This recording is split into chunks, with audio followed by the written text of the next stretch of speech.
Yo, what's up guys? Welcome back. Hope you enjoyed that intro. A little bit of sleight of hand action for you this weekend. By the way, I know how it's done, so you don't have to tell me in the comments. There is sleight of hand involved, obviously. But I added a little bit of magic to it to make it that much more deceiving. Hope you enjoyed that nonetheless. Today, we're looking at a puzzle box. Really cool puzzle box that I couldn't wait to try and solve. This is the first puzzle box by Wil Strijbos.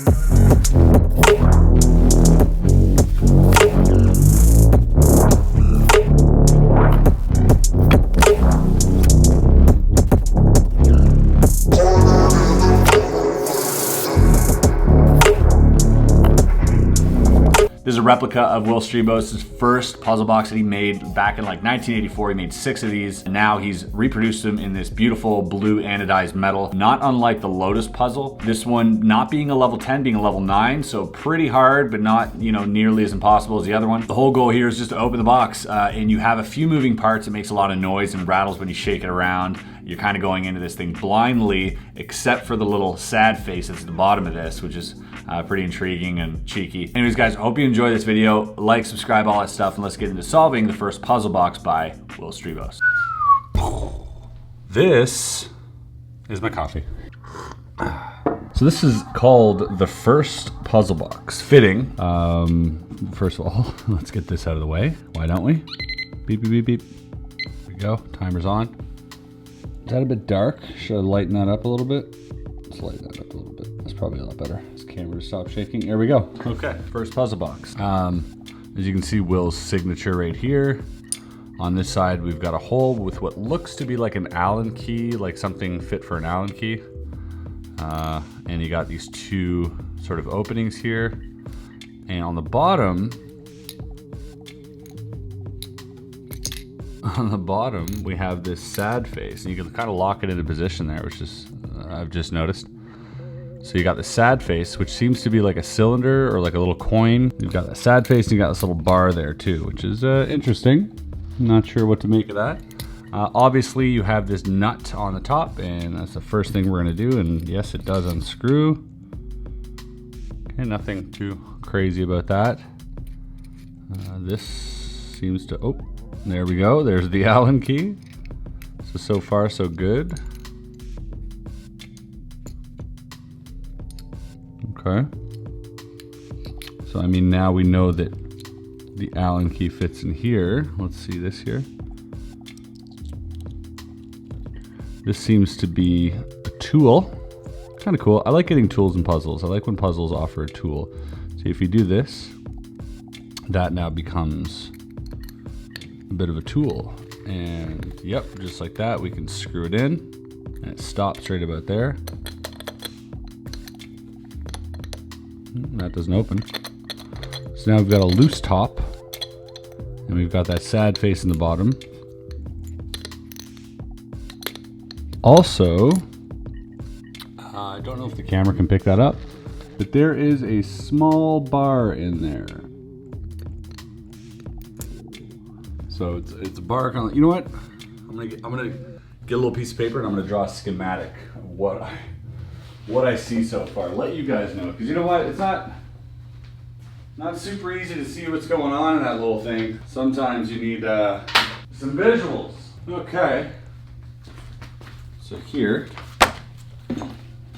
So, pardon my drawing skills. I'm not the best at drawing. I know I can draw a cube though, right?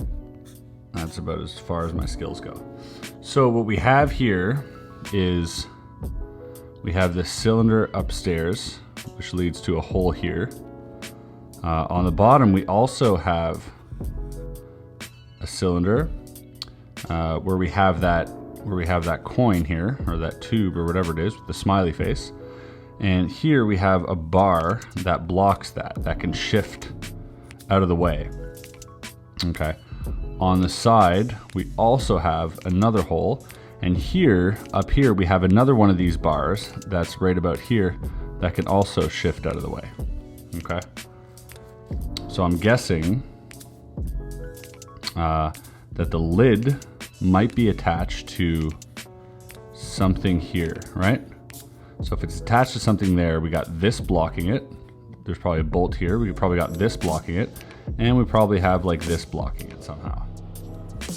I don't know if that makes sense to anybody at home, but that's kind of what I feel like is going on. Because if I lift, here's the interesting part. If I lift this, this piece moves here. This jiggles up and down. So I'm guessing, yeah, this is attached to like some type of inner cylinder or something.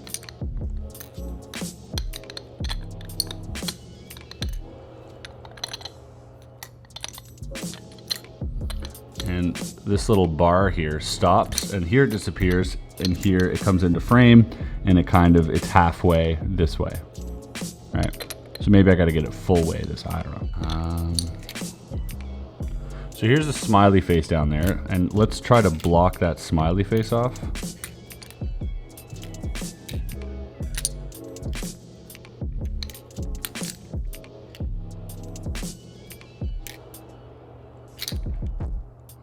There's one block off, okay.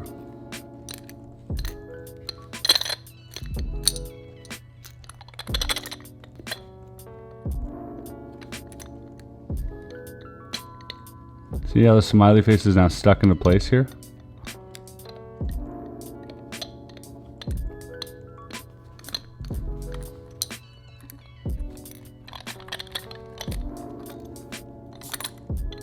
You can't see that bar anymore. There it is.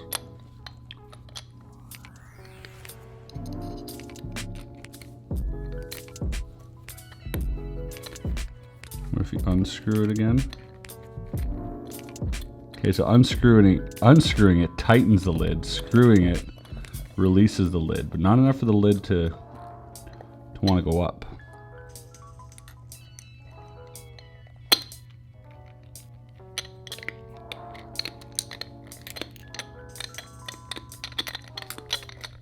Oh! All of a sudden, oh, look at that little smiley face is turning. The sad face, rather. Now I'm all the way in. What does that mean? Does that mean I can open it? That'd be cool. No, definitely can't open it yet. There's so many little moving parts in here. I feel like I'm hearing like 5 things move, and it's very confusing.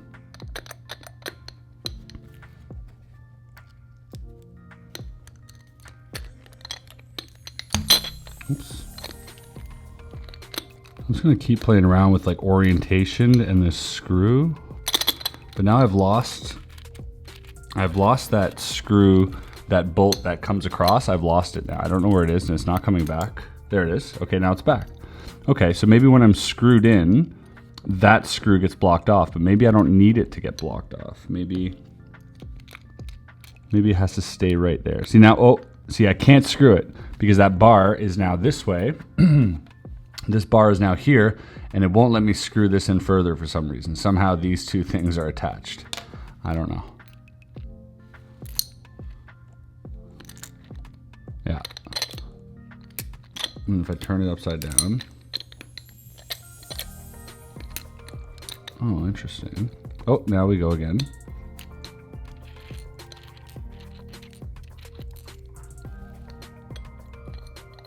Different pressures here. Maybe there's like an in-between that I need to lift up at.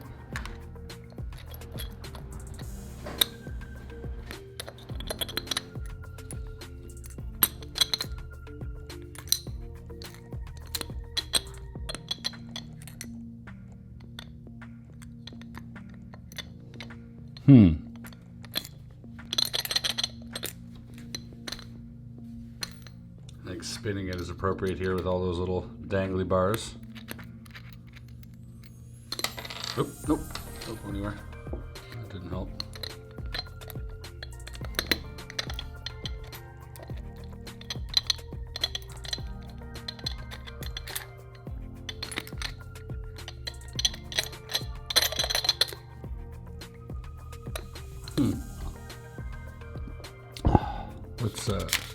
Let's try to draw a different schematic here. Something a little to scale. So We have cylinder here with coin piece. We have the bar that goes here. That blocks that cylinder. There's a hole here for that bar to go to. Then obviously this cylinder goes higher up because this coin can get trapped here or here. Over here we have a hole with another screw, and I'm guessing this screw, oh, here's what I'm guessing. Here we go. This is like this. This goes like this. And this tube here, which goes all the way up, has a hole in the top here, and there's another bar here that blocks, right? And then that can go out. Now I think that this screw screws in here because it can also stop this, right? And that's where your tool goes in. So, okay. So technically all we need to do is either take this screw out or make it go in till it's flush with this, and it's here, right? That would free up this. We would have to move this out of the way inside. We would have to move this one inside as well to free up this cylinder, which then can probably come out in one piece. I think that's a fair look at things. Let's have a look. I can't wait to compare my crappy drawing to the final result. Where's my little tool? Here we go. So, we gotta lock that one. Can we lock that one into place?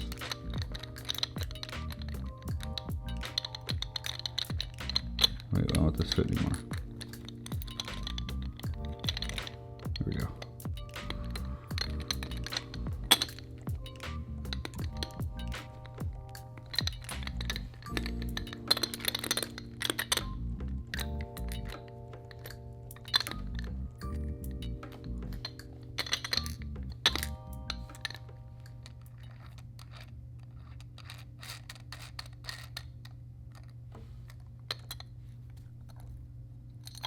Ah! Oh my God, what is happening here? A look at my drawing. Okay, this, like, I mean, come on. So this cylinder is this here, right? From the side view. We have the hole in the bottom, the bar that blocks that, which is in here. Oh, here we go. Right here. So that was here. We knew that, right? And that was kind of blocking that happy face from coming out. And here is a little, oh, there's a happy face and a sad face. There's a sad face and there's a happy face. Well, we gotta put it in with a happy face now. But how does this work? How does this top part, what? Hold on, seems like we've got something else going on here. Where's my other tool? Oh, this is really interesting. I like this, doing the schematics, man. That actually really helped me. Here's the bolt that I was talking about, and yes, it does come out, and yes, I did have to push it all the way in, which is insane. I was totally right about that. So here's that bolt. And here, what? It's a second cylinder. Huh? Okay. Oops. And there's the top lock. Oh, there's the top part. Okay. So there's two of these things that are going to block it. But here's the tricky part. Here's what I didn't know and what we found out sort of haphazardly was that this, which is identical to this one, a little bit bigger, goes in here along with this. But the thing is, if these both... Why is that stuck there? Is there a magnet? No, it's stuck randomly. Yep, okay. So this basically acts as one cylinder, right? So your bar, the bolt, which is here, has to be positioned between the two in order for the bottom one to be unlocked and the top one to be unlocked. Because if it's not between the two, then it will stall. This little bar here is going to prevent that from opening, right? So it's got to be, this bar has to be in. Wait. Oh, that's impossible.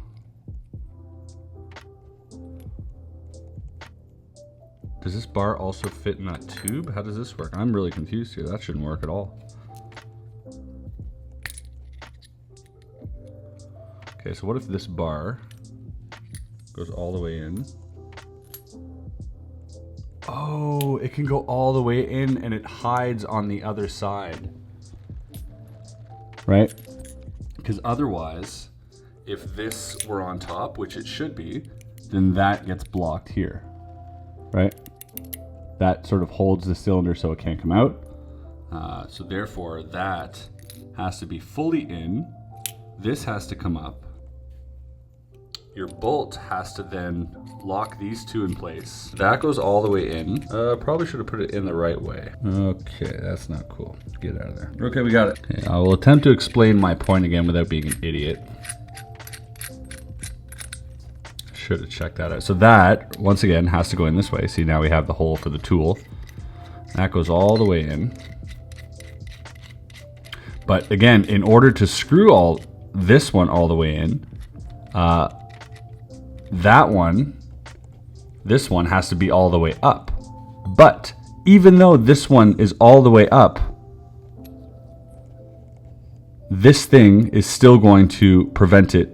So this thing could be this way. And so you can get the screw all the way in, everything could be fine, not knowing that this one is on the wrong side and preventing it from extracting. So this piece has to be all the way on the other side, which is like an invisible compartment for it. Then locking that one in. I'm just making sure I got the right piece in there. Hold on. Yeah, okay. I think the larger one goes up top. So again, this one in. This one, as you can see, so even if that's all the way up and the screw is all the way in, this can still be an option, which really gives you a headache. So you have to know that this goes into a secret compartment. Now that's all the way in. This goes all the way in here. Man, understanding puzzles is a lot of fun. So we're gonna get this one all the way in. But all of that rides on the fact that this one here, oh, that's so interesting. Okay. So this one's here.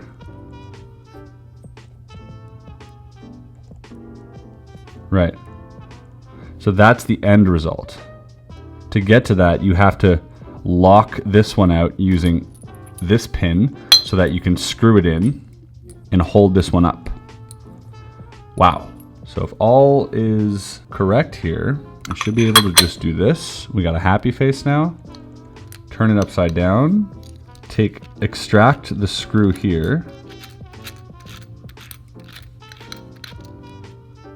And why does it tighten it? Why does it tighten it? It probably tightens it because the thread on the outside of the screw just pulls down on this, I'm guessing. Or the hole is just a little bit lower than where the hole for the inner part is. I don't know if that makes sense to you. But now, yep, now we're back to the beginning. This goes back in here. Oh wait, we need to get this little piece out. So let's do it this way. There we go.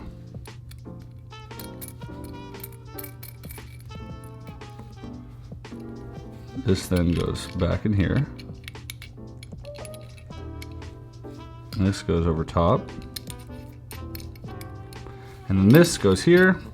And my schematics weren't actually that far off. A bit of a surprise to this here, let me stop the timer. A bit of a surprise here was that this was actually a cylinder, which I thought it was, but I wasn't too sure. But you had a second cylinder.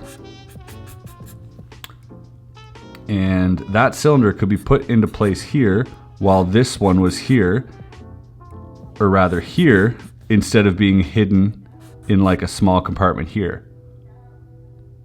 So interesting. A lot of little layers here. For such a simple box, it's got a lot of little surprises. I mean, one of the reasons I like this puzzle is not only the simplicity, but there's a logical reasoning. This is an equation. This is a method, right? And there's so many, this is the effect rather, and there's so many little methods to get to this effect. And it's logical. Obviously doing it blindly, not so easy. But once you, I mean, drawing this out like this is key. I'm gonna start doing this, I think, if I get stuck on puzzles. This has actually helped me out. Plus, it's interesting to see how far off I was from the inner workings of this. Anyways, hope you enjoyed. Hot dang! And another one. We did it. That was Wil Strijbos' first puzzle box. Fun to solve. Even though you're going into it blindly, it makes it a little bit more difficult. Those puzzles tend to be more frustrating than anything else normally because you're left with nothing but audible clues and small visual keys through the holes that you have to like put to the light to see the bars go by. One thing that did help was this here, schematics of what was going on. And I think that's something that I'm actually going to do from now on, especially with puzzles that have some sort of inner maze and that are sequential, because a lot of the times you need to write down your ideas or have a visual, like a visualization of the actual puzzle, and I'm not super great at visualizing things for a long period of time without losing my train of thought, so that kind of helps. Anyways, guys, hope you enjoyed this video. If you did, like, subscribe, comment, all that stuff. I left the link below to Puzzle Master, but you guys can check out thousands of puzzles for yourself. But if you guys are interested, check it out. Thanks for watching, and we'll see you Monday. Peace. Enchanté.